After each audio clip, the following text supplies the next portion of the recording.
All right, this is a really beautiful scenic place on the western end of Dunnellon's historic district. It's now called the Nine Island Cove Park. The Nine Island Cove Park is a derelict failed subdivision from the 1990s. The history of this place goes way back before that. This was the original settlement of Dunnellon. It was along two of the main major springs that were in this area. The Withlacoochee River ran through Dunnellon, but the main freshwater springs were actually here. The springs are here, still here, but they're compromised. They've been destroyed during the phosphate mining era.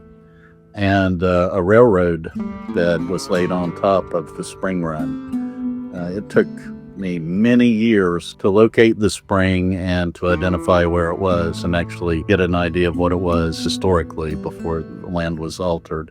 The name of the folks that owned this was John Renfro.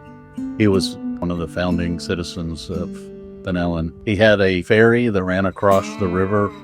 He had actually a general store on the high ground back behind me here that was adjacent to the spring. Renfro sold his land to a guy named Albertus Phosphate that moved here. Albertus Phosphate later would become famous for finding hard rock phosphate on this site, not too very far from where we're standing now. Albertus Phosphate would become the Duke of Dunnellon. We'll go check out the railroad, we'll check out the spring, we'll see what we can find back up in there. On this high ground here was the original settlement of Dunnellon. The Renfro had a general store here and his home. When Mr. Vaught discovered phosphate here on this side or on the adjacent property, he contacted John Dunn, the founder of the city and the founder of the railroad. John Dunn came with him over here, and Albertus Vaught sold him on the spot a half interest in this property. Now, this Nine Island Cove Park is an interesting property. It's actually within the Dunnellon Historic District, but it looks like this. The reason for that is when John Dunn and the Withlacoochee and Wichita Land Company founded the city of Dunnellon in 1887, they bought up whatever land they could from the farmers. Whoever sold out, they bought the land for very cheap. They subdivided the land and sold it as lots to sight unseen to Yankees. That's what we've been doing here for 150 years. That's what we do in Florida. This was not part of Dunnellon. The section line runs over. That is now what Dunnellon Middle School. The section line runs there. The land company was unable to purchase it. So for that reason, it has never really been combined with the city of Dunnellon. All of the city streets end on the section line here.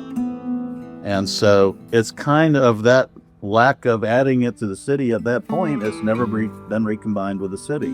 The roads end here, and it's been a separate property.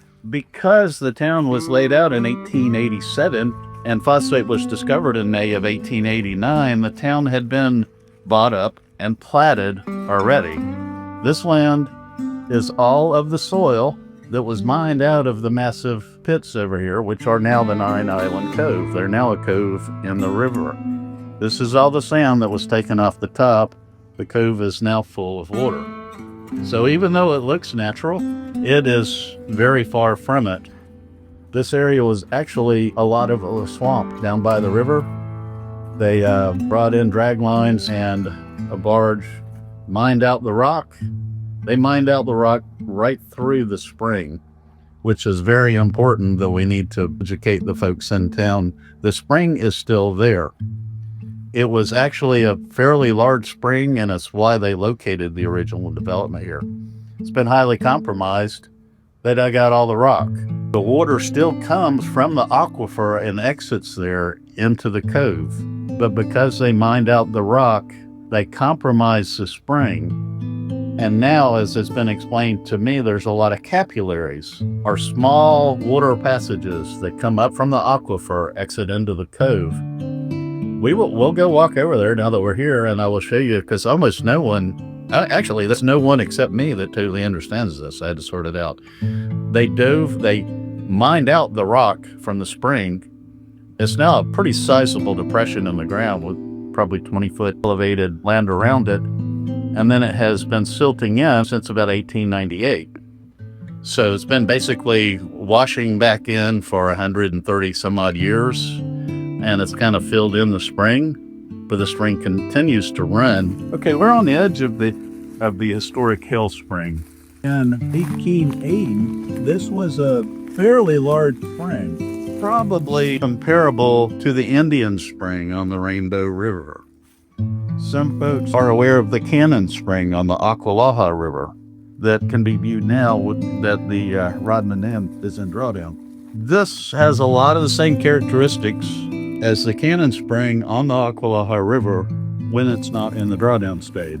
The reason for that is this spring, on copper being compromised during the mining era, it's also flooded by the Inglis main dam. This is the spring.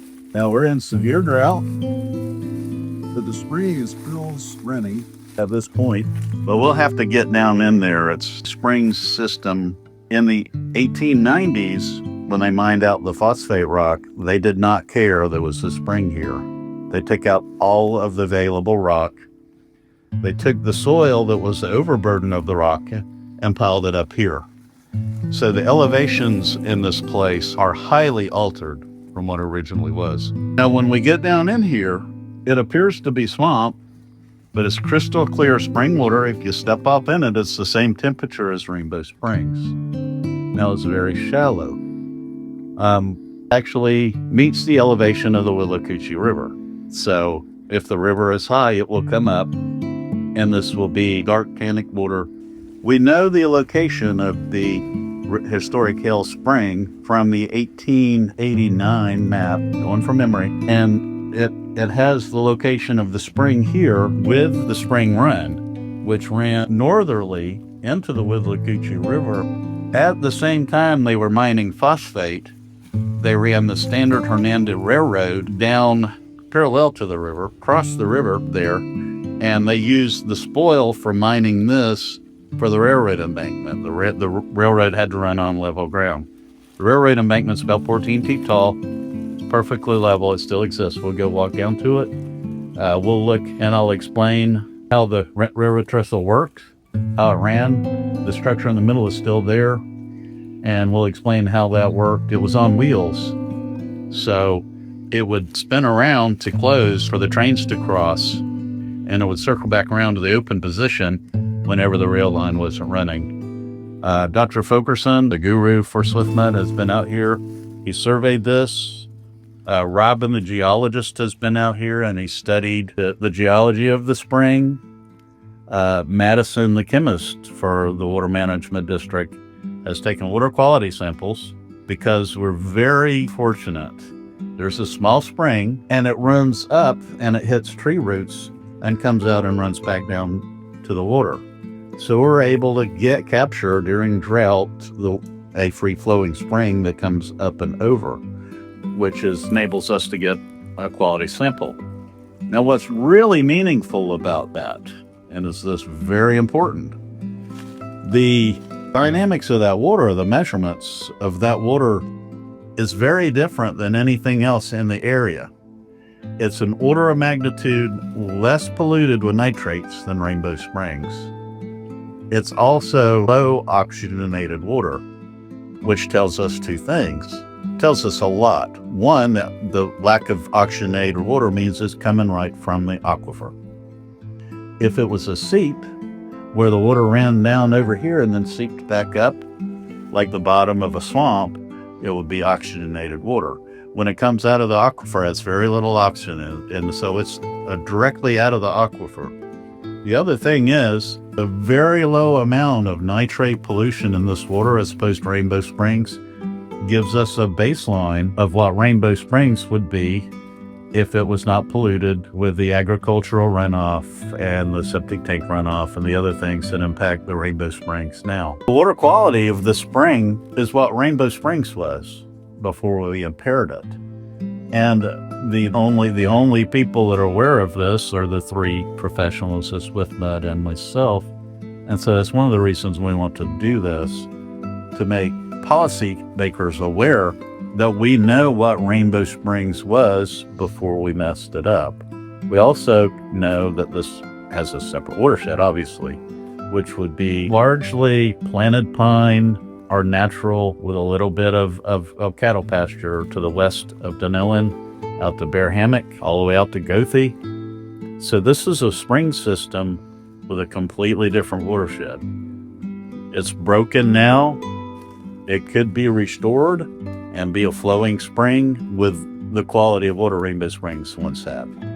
So it don't look like much, but there's a lot of untapped potential here. And that's why we're doing this. There's a lot going on here, but without your guide, you would have no idea. This is the ruins, the bridge across there is the ruin of the early 1990s 9 Island Cove development. Land was subdivided, lots were sold off. Eventually, Water Management District shut down the operation. They went bankrupt, and the land was kind of back together. It was one home built right there in the 9 Island Cove development. That's the only home that was ever built in here. Now, what we're looking at here is the railroad bed of the Standard Hernando Railroad. This was the earth that was pulled out of the Phosphate mine to build across there, so they had a level way. The railroad was on top of that. Now, where we're standing is exactly in the spring run of the Hell Spring Run. Hell Spring is right there. I can see where the break in the cypress is. The spring is right there, the main spring in the open water. So the spring run ran almost due northwest into the river. So the spring run from, say, in early 1880 ran right here and entered the river right there. Now, these palmettos show how long it's been. This mine was done probably in the 1895, 1896. The railroad, I believe, was built in 1902, working from memory here. Palmettos are very slow-growing plants. This is a 100-year-old plant. To be this long, this is massive. It just happens to be one in front of us. Now, we could date that, if we did our homework, by, this is the marker. It's the Florida Central and Gulf Railroad right-of-way. So we could date this. The ancient palmetto grew after this was here. I believe the railroad was actually, bed was done in 1902. Functioned until, I believe, the 20s, working from memory. The rails were pulled up during the Second World War to be repurposed into the war effort in World War II during the 1940s. So the rail bed is all that remains, and the spring is right there. I can see the duckweed through the weeds. That is the historic Hell Spring as it is now. We'll go check that out.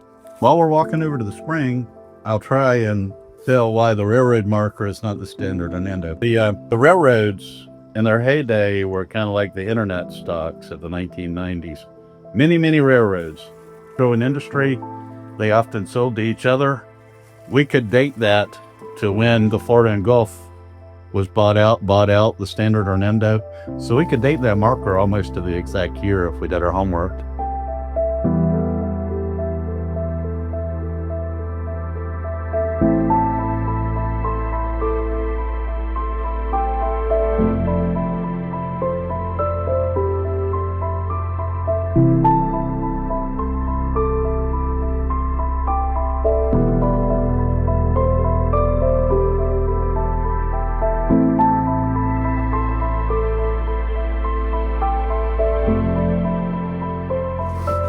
Now, I tried to just tell history and not include myself in these stories, so this is part of the story.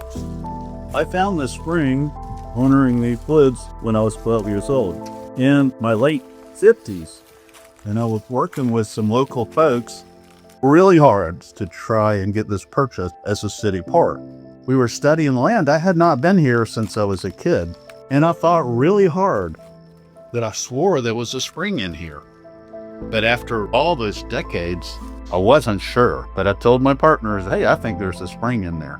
So one day I came in my kayak down, and I went right to where the spring is, part of the duckweed, and it was exactly where I thought it was. It's in about waist deep water out here. It's a pretty sizable spring. Because this railroad embankment has been created, when they mined the phosphate pits, they left an opening twice the width of a pontoon boat that opens into the Withlacoochee River. We knew that was there, and we knew that the spring is flowing in there. But when we were researching this for the park, and I went out by the river, and I saw how much spring water is flowing out it did not match how much water is coming from here. That is why I went searching for the source of the rest of the spring water. There are dozens, perhaps 100 smaller springs in that depression and out into the cove. When the Water Management District mapped this in 2020, when we were making the initial effort to get this turned into a park, I brought them out here. We did a lot of work. We did water quality samples. We mapped it. There's several mapped springs in here. And when we were walking out, the folks from SwiftMud said, hey, this is a new spring. Nobody knew about it. We have to name it. So I told them, name of the Hill Spring. That's on the map. I've yet to determine who Hill is. More research I have to do. The city failed miserably in creating a city park here, but we're still working on it. A couple of years later, I came out during August. I own some property in here, it's clear, and I just wanted to cool off. So I came in, got in the spring, and it's crystal clear, cool water. It's really nice. And I had never got in it my whole life, even though I knew it was here, because as a kid, we had the Rainbow River. So there was no use in swimming here because we could go jump off the bridge. So I was 58 years old before I ever got in the spring that I knew was here from when I was 12 years old. Later on, we made another attempt to get it turned into a park, attempt number 3. So when I went to do all the research to write about it again, I found out the Water Management District had named this the Hill Porter Spring. So I did not know that when I came swimming here in my 50s, it had my name on it without me knowing. So that was a pretty interesting side note to the naming of the spring. There's the small spring that runs out above ground. Is small, and you wouldn't find it if I don't take you there. I would have a hard time finding it. I mean, it's in the woods. But we named that after Mr. Marafino, who was my partner in trying to turn this into a park. It's a separate spring because it's the one we're able to draw water directly from. And so they gave it a separate name that's out there. There's now 2 mapped springs within the cove here. One's named after Mr. Marafino, who passed away before we were able to turn this into a park, and the other one. So that's the story of the Marafino Spring, the Hill Spring, the Standard Hernando Railroad. We'll go on down to the river and look at the piling in the middle. Everyone knows it's there, but I don't think anyone understands it, and I'll tell about how it worked. So this is the rail bed of the Standard Hernando Railroad. All of the phosphate rock that was shipped by rail out of Fort Ingles came across here, across the river west of Dunnellon, or on the western part of Dunnellon city limit. Traveled through here, traveled across what is now Bot Springs subdivision, went out to the community of Rockwell, which is a ghost town that no longer exists. They had a very large rail yard, the 2-story corporate office. It was probably about 500 residents. You know, the mine of Rockwell. Rockwell is a very large mine that's on private property. But Rockwell was actually an entire town that was the headquarters for the rail company here. There was also another spring, not unlike this one. That was a rock outcrop spring. They dug out all the rock. So the pits at Rockwell are spring fed. Now they don't have a spring run, they don't go anywhere, but they're very similar to this. A lot going on here. I'm going to try to help folks understand the river, the interaction between the Rainbow, the Withlacoochee, the seasons, and the rail line. This is the crossing of the Standard Hernando that was originally the Standard Hernando. This is where the phosphate was shipped out. Any phosphate rock lying south of Dunnellon crossed the river here. Now from this angle, if we look carefully at the center piling, you can see the rail. It's a round rail in a center ring. Now, the swing bridge functioned in a way where the bridge was laid on top of that center ring. When the railroad scheduled, it would close. Once the rail was used, it would open back up. It would roll around on that center ring, and it would run parallel to the river. This 70-foot span on each side, we'll say it's 140 feet, would swing. It would be parallel to the river. There'd be 70 foot of the bridge extending parallel with the river downstream and upstream, and the barge traffic could continue through. That's why the center piling is much lower than the bulkhead that we're standing on here, is because that entire bridge structure was built on top of that. The original street bridge for Dunnellon, that is now the Highway 41 bridge, was also a swing bridge from probably around 1900 to 1928. Was actually very similar to this.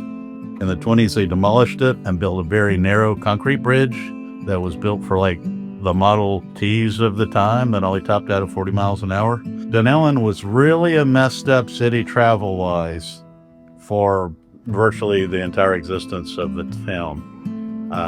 From 1968 until the 1990s, Dunnellon had a 4-lane divided highway, Main Street, through town, that ended in the 1928 bridge that was built for Model Ts. It was stupid. There was a reason for it. The 4-laning of Dunnellon was done to be a launching pad into the huge railroad, the huge bridge to bridge the Florida Barge Canal. So they 4-laned the town in preparation for the Barge Canal. Then they stopped the Barge Canal project and they left the 1920s bridge. So we had a 4-lane divided highway through the middle of town that went into a narrow bridge that was barely wide enough for 2 cars to pass until around 1990 when they demolished that and built the modern bridge. So we never kind of figured it out. We just do things ad hoc and Dunnellon, and it's just kind of a lot of randomness.